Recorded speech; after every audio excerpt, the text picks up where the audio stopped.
When you were young and your heart was an open book,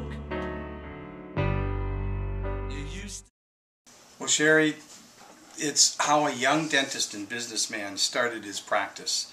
Made just about every mistake possible and then survived a life-changing, stress-induced heart attack. And his experience convinced him to develop and implement steps that enabled him to take back control of his practice and his life rather than the practice controlling him. And so the book details this journey.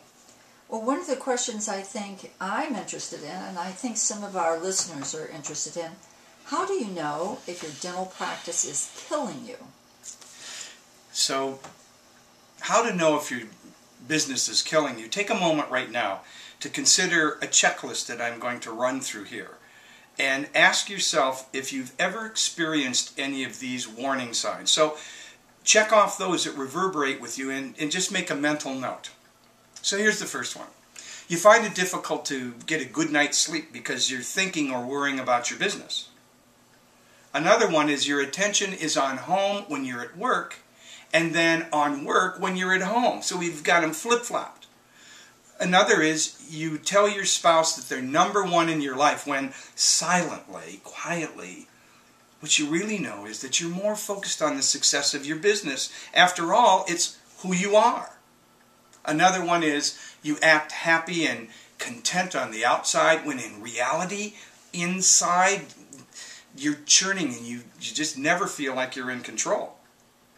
Another is your energy level begins to fade.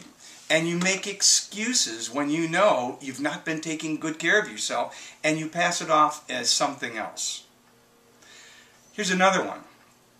You're just too busy to play those goofy little games with your kids who you know are really hungry for your attention. Another is you find yourself reading the newspaper or business journals when your spouse is talking to you. Because you've got so much to catch up on, right? Then you find yourself falling asleep after about 20 minutes because you needed just a little nap. I love naps. On a week-long vacation, for instance, it takes you 3 or 4 days just to unwind, and you feel like a new person for 1 or 2 days. Then the tension begins to build again, and it wells up uncontrollably, tightening every muscle in your body. And then you discover that Sunday nights are the worst. Another one is if you want something done right, you got to do it yourself. Only you can do it because it just takes way too much time to explain and delegate a task to another person. And here's a final one.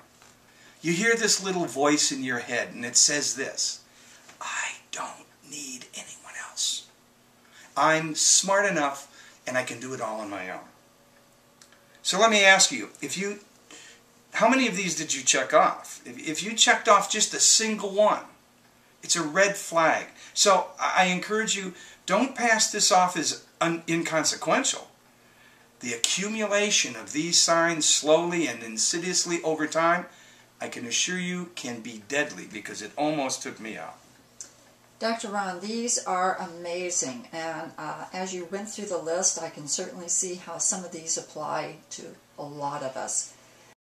When you were young and your heart was an open book, you used to say